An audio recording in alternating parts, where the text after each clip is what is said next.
গুরুদেবের কাছ থেকে দীক্ষা নিয়ে সবাই যেমন প্রিয় শিষ্য হয় না,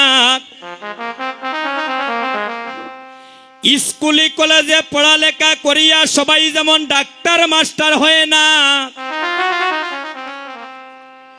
এই হরিনামে সংকীর্তনে এসে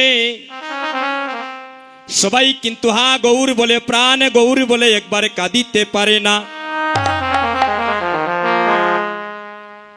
হরিনামে সংকীর্তন মহাযজ্ঞ কলির যুগেতে, হরিনামে সংকীর্তন মহাযজ্ঞ এই কলির যুগেতে,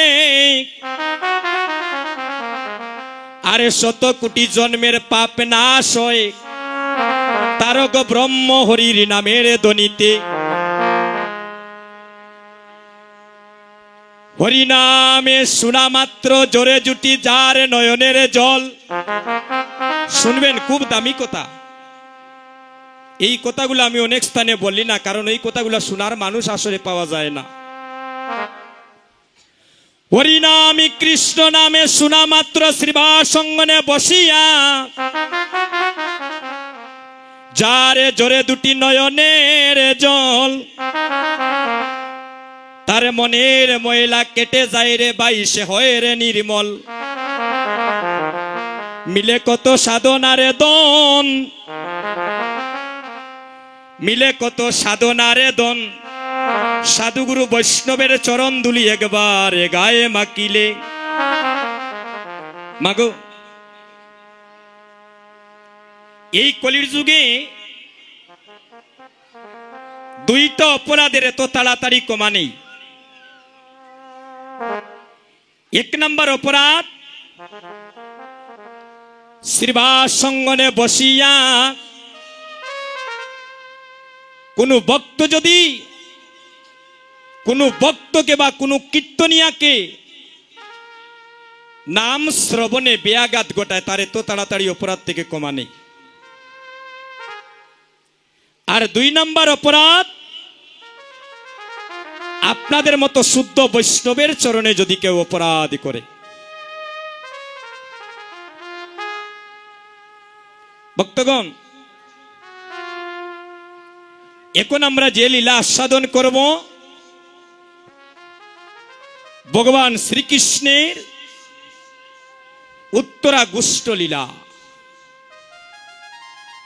যে লীলা আমাদের সবার জীবনের সাথে অঙ্গাঙ্গিভাবে জড়িত। এই জগতে হচ্ছে দুটি পালা।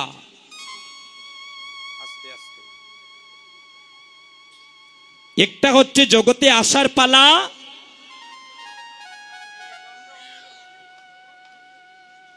আর একটা হচ্ছে জগৎ থেকে যাবার পালা। আস্তে আস্তে বাবা, একটু কথাগুলা শুনেন। এই জগতে আমাদের সবার হয়েছে একটা আসার পালা, আর একটা হচ্ছে আমাদের জগৎ থেকে যাবার পালা। আমাদের কি শেষ হয়েছে? আমাদের সবার জগতে আসার পালা শেষ হয়ে গিয়েছে,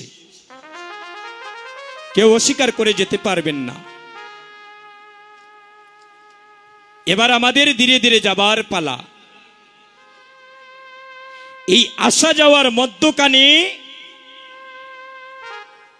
আমরা সবাই বসতি করতেছি এই মায়ার সংসারে।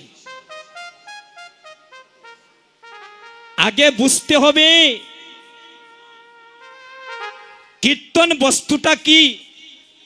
খালি আমরা রে আনিয়া আর 20,000 আর 50,000 টাকা দিয়া পকেট ভরিয়া দিলাইলা হবে না। কীর্তন শুনলে জীবের কি কল্যাণ হয়, এই কীর্তন কোথায় ছিল, গুলোকে কে আনলো, কেনই বা কীর্তন হচ্ছে, এই কীর্তন শ্রবণে জীবের কি লাভ হয়। কীর্তন শব্দের অর্থই হলো আমার ভগবানের কথাগুলা, ভগবানের মহিমা গুণগান কীর্তন ভক্তের হৃদয় মন্দিরে ধাক্কা মেরে পৌঁছে দেওয়া। যে কথা শ্রবণ করিলে ও মানুষ মানুষ হয়ে যায়,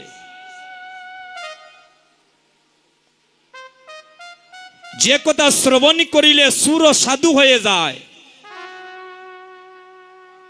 যে কথা শ্রবণ করিলে অভক্ত ভক্তে রূপান্তরিত হয়ে যায়, যে কথা ভক্তিভাবে শ্রবণ করিলে ইহকালের পরকালের মুক্তির উপায় পাওয়া যায়, তাকেই বলা হয় কীর্তন। আস্তে গো মাসি, আপনাদের দুটি পায়ে ধরে ভিক্ষা মাগলাম, ভালো না লাগে একটু ঘুরাই টুরাই আইন যেন, কোনো সমস্যা নাই। 3 ঘন্টা যে বইয়া কীর্তন শোনা লাগবে এমন কোনো কথা নাই। কেউ তো 1 ঘন্টা পরে জরুরি কাজ তো থাকতে পারে, যাই তো আসরের ভিতরে কেউ গন্ডগোল করতে পারতে নাই। আপনাদের পায়ে ধরে ভিক্ষা মাগলাম। ভক্তগণ, আমরা যে বর্তমানে যে যুগে বসবাস করতেছি ওই যুগটার নাম কি? এই যুগটার নাম কলিযুগ। কলি অর্থ কি? কলি অর্থ হচ্ছে ফুলি ফুটার আগে ঝরে যায়। এই কলির যুগে দেখবেন মায়ের আগে মেয়ে মারা যায়। এই কলির যুগে পিতার আগে পুত্র মারা যায়। এই কলির যুগে ছোট ভাইয়ের আগে বড় ভাই মারা যায়। এই কলির যুগে মায়ের আগে মেয়ে মারা যায়। নিঃশ্বাসের কোনো বিশ্বাস নাই।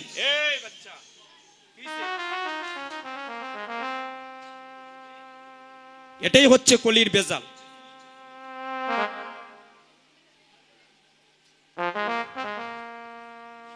ছোট ভাইয়ের আগে দেখবেন বড় ভাই মারা যায়।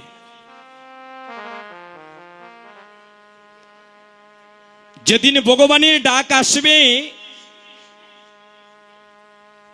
ডাক্তার ডাক্তার ডাক্তার,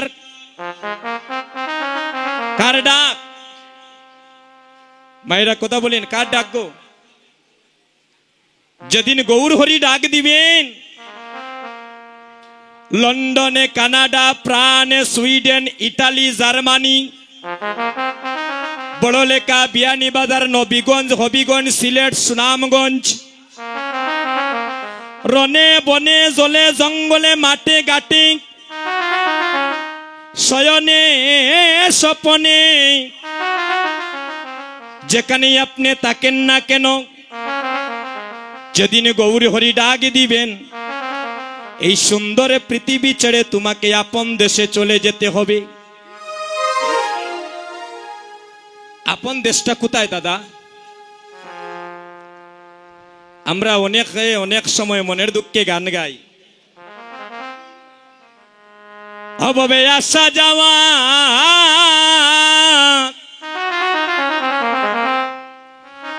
যে যন্ত্রণা, ভবে আসা যাওয়া, যে যন্ত্রণা জানলে ববে, আমি আর আসতামে না।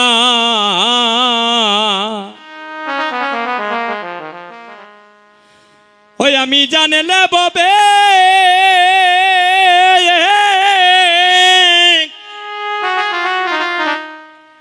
আর আসতামে না জানিলে ববে, আর আসতামে না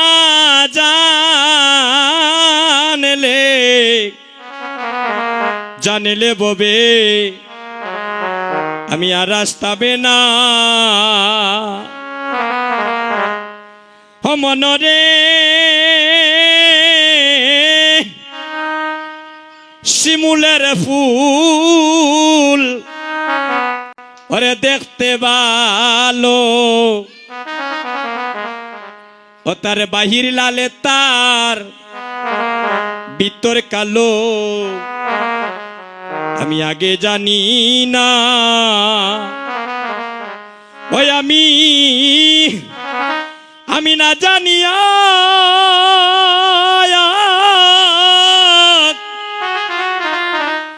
খাইলামে সেই ফুল এখন বিষের জ্বালায় আমার প্রাণে বাঁচে না জানলে ববে আমি আর আসতামে না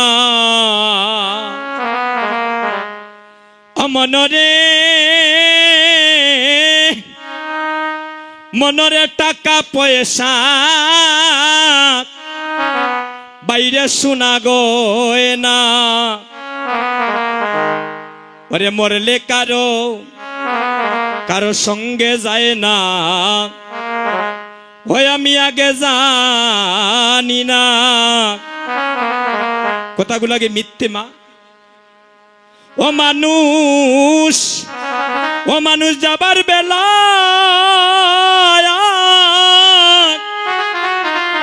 ওরে সিরাতে না পড়ে রইবে তোমার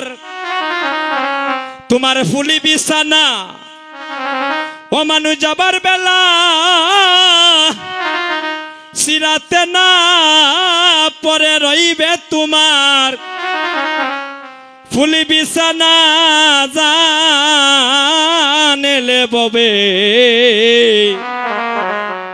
আমি আর আসতামে না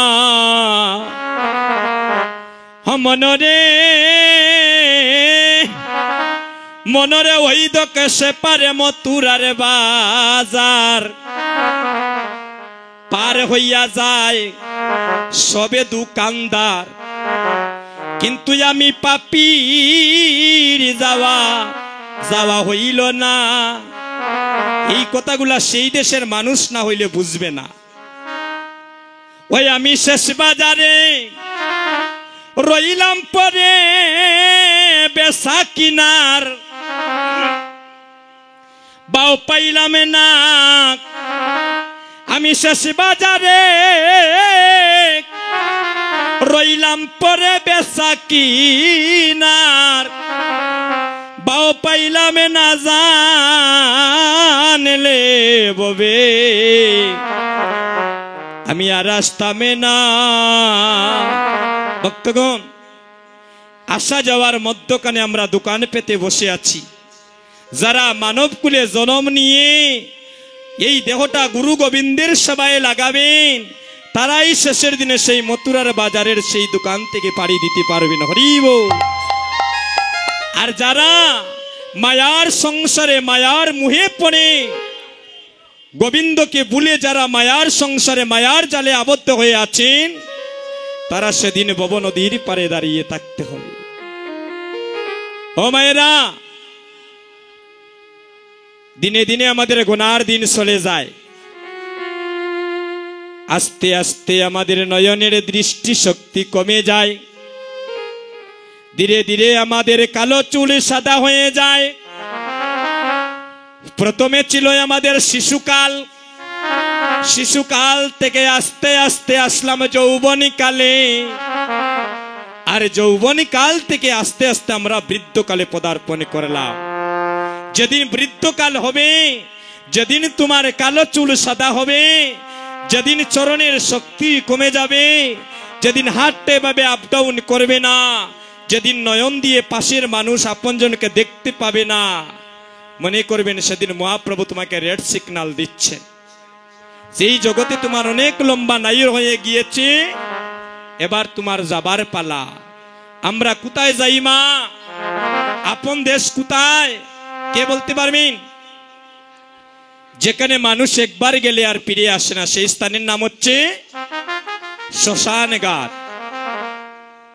এই জগতে ভগবানের লীলা একমাত্র তার অন্তরঙ্গ ভক্ত ছাড়া কেউ বুঝতে পারে না তাই ভক্তগণ আমরা হচ্ছি কলির যুগের ভক্ত এই কলির যুগে একমাত্র হরি নাম বিনে গতি নাই হরি বল হরের নাম হইব কেবলম কলো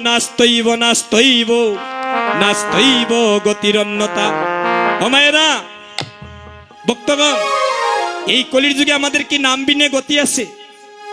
তাইলে সবাই একবার নাম নিয়ে হাত তুলে সবাই বলো হরে কৃষ্ণ কৃষ্ণ কৃষ্ণ হরে হরে, হরে রাম রাম রাম হরে হরে। হরে কৃষ্ণ কৃষ্ণ কৃষ্ণ হরে হরে, হরে রাম রাম রাম হরে হরে। হরে কৃষ্ণ কৃষ্ণ কৃষ্ণ হরে হরে, হরে রাম রাম রাম হরে হরে।